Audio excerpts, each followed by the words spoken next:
So that's a thing.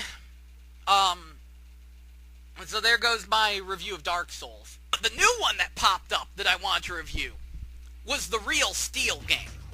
Now, come on, you gotta admit that was something you wanted a game for.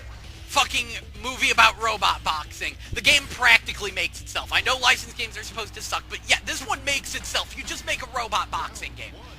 I was not expecting it to be a $10 Xbox Live Arcade release from Yuke's, makers of SmackDown series and Rumble Roses and Evil Zone. I mean, okay, fine, they're not like a super amazing top tier company, but they're a company that has some skill and expertise in the area. And the game, it turned out great. Combat is really deep and solid. Like, the limbs, like, you've got a solid array of moves, and how you build your robot really affects how you fight, and you get to build your left and right arm separately, and, like, the limbs take damage, and you can break them off, and you've got the flashy cutscene moves. It's really well presented, really well made. This is when I realized this is the best arcade-style boxing game since Ready to Rumble Round 2. Like, the only thing that gave it a run for its money was, like, Animal Boxing on DS, which was an interesting game, but it's sort of a weird beast in and of itself.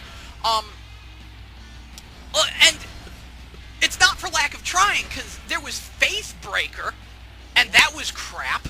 And then there was the new Ready to Rumble on the Wii, which I admit to not playing, but a friend of mine who can put up with some serious Wii bullshit played it, and he said it was crap, and on top of the fact that it had no returning characters, and a stupid art style, fuck that game. And the Wii Punch-Out was good, but it didn't add a lot to the Punch-Out series. Like, the two-player was amazing, but that was, like, all it added to Punch-Out. So I can think of, like, 3 other games that do more to move Punch-Out forward. Tolero Boxer on the Virtual Boy, Wade Hickston's Counter-Punch on the GBA, and Rage of the Gladiator, which is a WiiWare download. All of those are like Punch-Out, but better. And 2 of those are made by small devs, so I don't know. Make of that what you will. Wade Hickston was made by like 7 guys. So there's that. So yeah, it's really good. The only problem is the way they're handling their DLC. Now, you don't need the DLC to make progress in this game, but you need to pay money in order to be able to paint your robot. That's why mine is silver with a blue glow. That's the default. It's the default coloring. You gotta pay to paint your robot. And then they're selling like max level robots for $10, which is just complete fucking bullshit and utterly unbalances like the online play, which is a damn shame because the online play is actually in the progression. So, but on the flip side, then they release these free parts catalog DLCs that you can get, and those, they're completely free, and they add like a bunch of new enemies for you to fight, and thus expands the single-player content for free. So we actually have DLC at its worst and DLC at its best coexisting. But the point is, this coupled with the grinding out, quite like the fact the parts have a level system, is really pissing off reviewers. So it's getting like, it's got right now 2 5 out of 10s and a 3 out of 10. So it's just getting blasted by reviewers because of the DLC, and they're not even giving it a fucking chance. Fuck them! This is the best game in its respective genre in over a decade. Since Ready to Rumble Round 2, and it does give Ready to Rumble Round 2 a run for its money, because the fact that they're robots, and the fact that you can actually damage limbs, that does add something to the game. It's a solid game. I'm giving it a 4 out of 5. If I don't get around to my review of it, it's a 4 out of 5. Like, it's got its rough spots. I don't like the grinding. I don't like the parts levels. I don't like the fact that if your robot is drastically outclassed by another, you, like, can barely even fight them. Like, they get, like, super armor against weak robots, okay?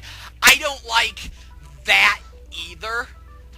But the core mechanics are still good, and the game is still well worth $10, even if you don't buy the DLC.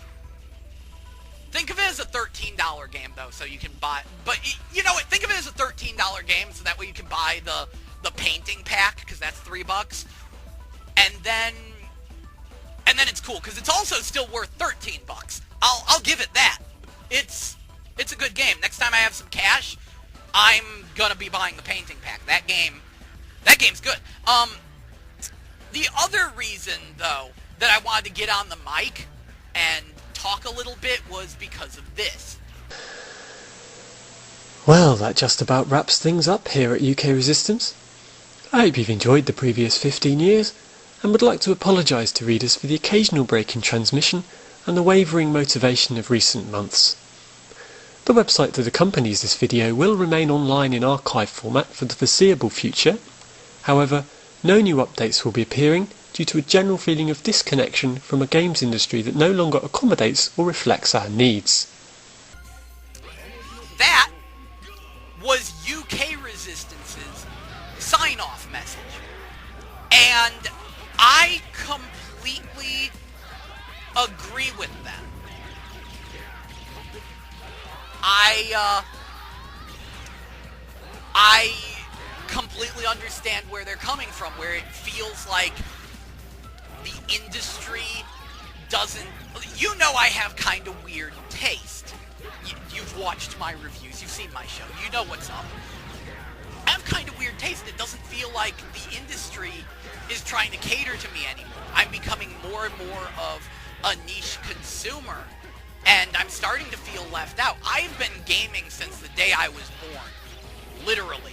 As I said, I collect game systems. I'm staring at my Vectrex right now, okay? And my Virtual Boy. This is my Virtual Boy. And a GBA. You know, oh, there's my Jaguar. I thought I had that in storage. Hey, Jaguar. Yeah, like, that... This is what I'm talking about! And the Gorf machine in my closet. Oh, a million jokes to be made there. It's a broken Gorf machine. I got it for $2. It doesn't have a monitor and it's very corroded. But $2 for a Gorf cabinet! I'm going off on a tangent! But yeah, like... I've been gaming for years and it doesn't feel like the industry is catering to me anymore. It feels like they don't want me anymore, and so, you know, I understand how you feel like I should just give up and quit gaming forever. But here's the thing. This is the worst possible time to quit gaming forever and to silence your voice. You know, we will not go silently into the night and all that bullshit. Because if you do that, then you're really not contributing your voice to the industry at all. Not your voice, not your wallet. If you just retreat to your fucking emulators now, then you're just gonna let gaming run its course and go off doing what the fuck ever and being retarded. No! No, I'm not gonna allow that bullshit! I am going to dig harder, find the games that I enjoy, buy them, support them, talk about them, and bitch about the fact that the industry is full of fucking retards, which is why I need to just get on the mic, play some gameplay footage in the background, and talk more often, because I have a lot of shit to say about the industry, and I can't churn out reviews fast enough. Just fuck everything sometimes, you know? And this is especially the worst time because 2D is coming back. And with Xbox Live Arcade, there is an area for niche gamers. I love Xbox Live Arcade, okay? Like, it's got its flaws. It needs to be fucking fixed. And I don't like not having hard copies of my games. I love having hard copies of my games. But digital distribution, it gives a chance for smaller niche games to actually survive and succeed, and as such, I'm gonna support the fuck out of Xbox Live Arcade games that I really like. You know, this is what I mean. We can't just shut up now, okay? And speaking of which, speaking of 2D coming back, new Kirby game, fucking awesome. If I ever reviewed it, though, like, the entire review would be me bashing New Super Mario Bros. Wii. Because much like Donkey Kong Country Returns, this is what New Super Mario Bros. Wii should have been. Like, New Super Mario Bros. Wii wasn't a bad game, but I fucking hate it because it's it's so generic and bland, and like no effort or heart went into it. You play Donkey Kong Country Returns, it's got this flashy presentation, it's got some really creative stage design. You can tell that someone gave a shit. Yo, that's what I expected out of New Super Mario Bros. Wii. Something that played like classic Mario, but was fresh and new and exciting. And then, yo, Kirby, same thing. You know, maybe not quite as flashy, but wow, the multiplayer. Like, okay, the 4-player play, the way it's set up, the other 3 players can actually play as other characters. They can be Meta Knight and King DDD and a Waddle Dee, and they do get to choose. And the thing is, they don't get to absorb powers. They basically get like an expanded version of Kirby's powers. Like Meta Knight is the sword power, except with the shuttle loop. He gets the shuttle loop move, which is exclusive to him, and he can fly faster. And Kirby can like grab onto his foot as he flies, and he can fly him over shit like super fast. And you can jump on people's backs and do team-up attacks. And you can use the Super Suck to suck up people and spit them back out.